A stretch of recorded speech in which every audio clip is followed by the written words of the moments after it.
అంటే మనం ఒంటరి వాళ్ళమైనమా అనే విషయం స్పష్టంగా అర్థమైపోయింది.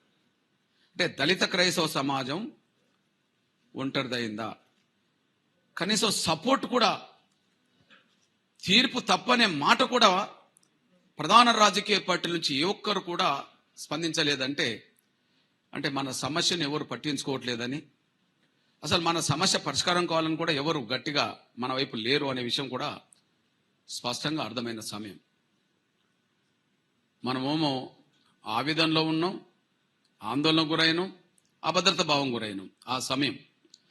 మరొక వైపు ఒక 4-5 రోజులు వెతికి చూశాం, ఏదైనా ఒక ప్రధాన రాజకీయ పార్టీ స్పందించి మన దళిత క్రైస్తవ సమాజానికి ఎవరైనా అండగా ఉండే అవకాశం ఉన్నదా అంటే ఎటువైపు నుంచి కూడా రాలేదనే విషయం కూడా రుజువైంది. అట్లాంటి పరిస్థితుల్లో ఎంతో కొంత మన పాత్ర పోషించాలి. ఆవేదన గురవుతున్నా, ఆందోళన గురవుతున్నా, అభద్రత భావం గురవుతున్నా నా దళిత క్రైస్తవ సమాజానికి ఒక మోరల్ సపోర్ట్ అన్న ఇద్దామని చెప్పి ఇచ్చిన స్టేట్మెంటే ఆ స్టేట్మెంట్. అంటే ఏ సమయంలో ఇచ్చినామనే విషయం మీరు అర్థం చేసుకుంటారని ఆశిస్తున్నాను. నేను 24లో జడ్జిమెంట్, మార్చి 24 జడ్జిమెంట్ వస్తే ఆ జడ్జిమెంట్ మీద అన్ని టీవీలు, అన్ని సోషల్ మీడియా, అన్ని ప్రధాన టీవీలు అన్ని చర్చ పెడుతూ ఇక అయిపోయింది, దళిత క్రైస్తవులకు ఏం లేదు, అవును మతం మార్చుకుంటే మాత్రం వీళ్ళకి ఎందుకు ఇవ్వాలనే పద్ధతిలో ఓ అహంకారతో పూరితమైన వాక్యాలు మొత్తం మీడియా మొత్తం నింపుతుంటే ఇది తప్పు అనే మాట కూడా మాట్లాడేటోళ్ళు లేని పరిస్థితిలో, అట్లాంటి పరిస్థితిలో మన వంతు పాత్ర పోషించే సమయం ఆసన్నమైంది కదా అని చెప్పి ముందు ప్రెస్ మీట్ 30 తారీఖు నాడు పెట్టడం జరిగింది. ఆ 30 తారీఖు నుంచి హైదరాబాద్లో పెట్టి, తర్వాత గుంటూరుకి వెళ్ళి, మళ్ళీ 3వది హైదరాబాద్లో పెట్టి, తర్వాత కొంత మనకు అర్థమైంది ఏంటంటే నా దళిత క్రైస్తవ సమాజం కొంత ఆవేదన నుంచి, ఆందోళన నుంచి, అభద్రత భావం నుంచి కొంత బయటపడుతున్నది ఏమో అనే అభిప్రాయం కొంత కలగడానికి దారితీసింది. అంటే ఎవరన్నా చేయుతనిస్తే, శక్తినిస్తే అందిపుచ్చుకోవడానికి, నిలబడడానికి కొంత అవకాశం ఉన్నట్టుగానే కనిపించింది. అది ఒక మాటలో ఏ సందర్భంలో ప్రెస్ మీట్ పెట్టాల్సి వచ్చిందనే విషయం మీరు తీసుకొస్తున్నా. మన వాళ్ళు పూర్తిగా ఆందోళన గురవుతున్న సమయం, మనకు ఈ బయట నుంచి ఎవరు మద్దతు ఇవ్వని సమయంలో ఒక బాధ్యతాయుతమైన పాత్ర పోషిద్దాం, మన మోరల్ సపోర్ట్ ఖచ్చితంగా మన వాళ్ళకు ఉందామని చెప్పే మనం ఒక పత్రికా విలేకరుల సమావేశం ద్వారా మన వాయిస్ ఏదో వినిపించడం జరిగింది. అంతవరకు మన పాత్ర. ఇకపోతే ప్రస్తుతం సమస్య పరిష్కారానికి మనం మార్గాలు ఎతకాలనుకుంటున్నప్పుడు కొద్దిగా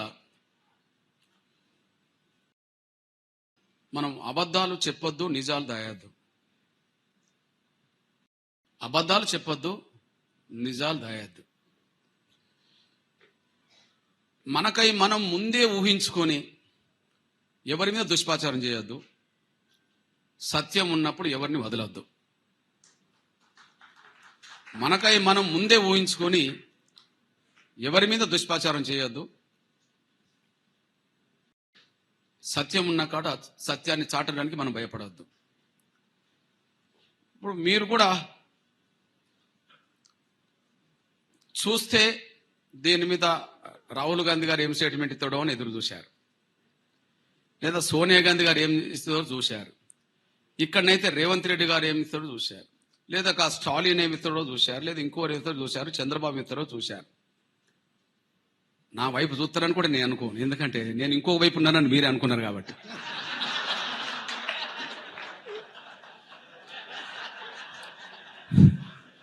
కదా,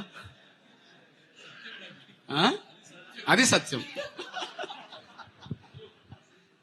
కదా. మీరు అటు చూశారు, అసలు ఇటు చూడడానికే మీరు ప్రయత్నం చేయలేరు. ఎందుకంటే మీరు చూడడానికి అవకాశం ఏమున్నది, అందరు గట్టే అనుకుంటున్నారు కదా. అవునా కాదు? అందరూ రాహుల్ గాంధీ గారు ఎందుకు స్పందించలేదు, అవి స్పందించాలి కదా. సోనియా గాంధీ గారు ఎందుకు స్పందించలేదు, స్పందించాలి కదా. లేదా మల్లికార్జున ఖర్గే గారు ఎందుకు స్పందించలేదు, స్పందించాలి కదా. పోనీగా సిపిఎం వాళ్ళు ఎందుకు స్పందించలేదు, స్పందించాలి కదా. స్టాలిన్ ఎందుకు స్పందించలేదు, స్పందించాలి కదా. చంద్రబాబు నాయుడు, రేవంత్ రెడ్డి స్పందించాలనుకుంటారు. కానీ కృష్ణ అన్న ఎందుకు స్పందించలేదని అనుకోవడానికి మీకు అవకాశమే లేదు, ఎందుకంటే నేను అక్కడనే ఉన్నానని మీరు అనుకున్నారు కాబట్టి కదా.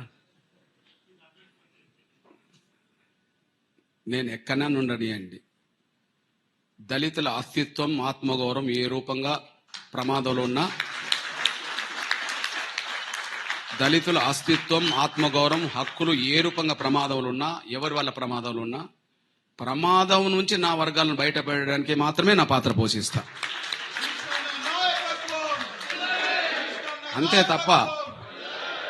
అంతే తప్ప ఇంకా వేరేం కాదు. ఆ ఒక్క విషయం మాత్రం ముందుగానే గుర్తు చేస్తున్నాను నేను. ఈ నేపథ్యంలో నేను నిన్న వరంగల్లో మాట్లాడుతూ ఒక స్టేట్మెంట్ ఇచ్చా. స్వాతంత్రం వచ్చిన కాంచి మెజారిటీ దళిత క్రైస్తవుల ఓట్లు కాంగ్రెస్ వేసుకుంటుంది. వాస్తవం ఉన్నమాటనే, అదే సత్యం కదా. స్వాతంత్రం వచ్చిన కానించి కదా మెజారిటీ దళిత క్రైస్తవుల ఓటు దేశవ్యాప్తంగా మెజారిటీ దళిత క్రైస్తవుల ఓట్లు కాంగ్రెసే వేసుకుంటుంది. అందువల్ల వరంగల్లో ఒక జనరల్ మాట్లాడుతూ చెప్పాను, దళిత క్రైస్తవులకు కాంగ్రెస్కు అనుబంధం ఎంత ఉంటుందంటే, ఇనుమును అయస్కాంతం పక్కకు పెడితే తొందరగా అతుక్కుంటుంది, వాటిని మనం అతకబెట్టాల్సిన అవసరం లేదు. ఇనుమును అయస్కాంతిని కొద్దిగా పక్కకు పెట్టి చూడండి, అవే అట్టుకుంటాయి, ఆటోమేటిక్గా అతుకుంటాయి. దానికి ఉంటబడ్డ స్వభావం అది కదా. చెయ్యి గుర్తు పువ్వు గుర్తు కనిపిస్తే దళిత క్రైస్తవుల ఓట్లు ఇంకెవరు చెప్పాల్సిన అవసరం లేదు, పువ్వు గుర్తు చెయ్యి గుర్తుకే ఉరుకుతాయి. ఇవన్నీ జనరల్గా చెప్తున్నా కదా. ఒక పువ్వు గుర్తున్నది అనుకోండి, ఎవరిది ఏ గుర్తుంది, ఏ పార్టీ, బీజేపీ.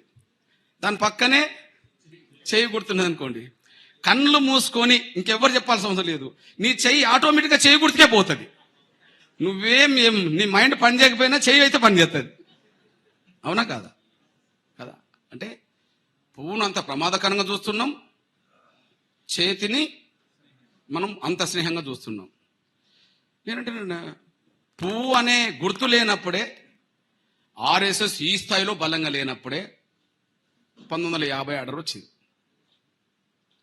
పువ్వు అనే గుర్తు లేనప్పుడే, పువ్వు గుర్తు గల పార్టీ బీజేపీ లేనప్పుడే, దాని మాతృ పార్టీ అనబడుతున్న జనసంఘ అనే పార్టీ రూపుదిద్దుకోనప్పుడే 1950లో రాజ్యాంగం అమల్లోకి వచ్చిన జనవరి 26 తర్వాత ఆగస్టు 10వ తారీఖు నాడు మధ్యలో 8 నెలల గ్యాప్ తర్వాత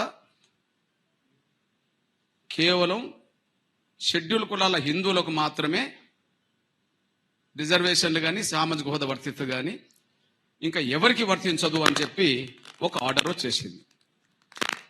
ఆ ఆర్డర్ను బలంగా ప్రభావితం చేసింది ఆనాడు దళిత క్రైస్తవ సమాజం నుంచి ప్రతినిధిగా ఉండబడే ముఖర్జీ. మాకు రిజర్వేషన్లు అవసరం లేదు, మేము ఎవరికంటే తక్కువగాము, దేవుడి ముందు అందరు సమానమే అని చెప్పి ఆయన ఒక బలమైన ఆర్గ్యుమెంట్ పెట్టడం. ఈ దేశంలో క్రైస్తవ సమాజానికి ప్రతినిధే రాజ్యాంగ సభలో పాల్గొనడం.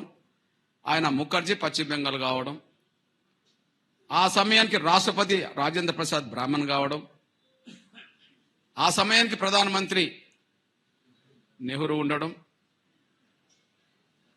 హిందూ ప్రతినిధిగా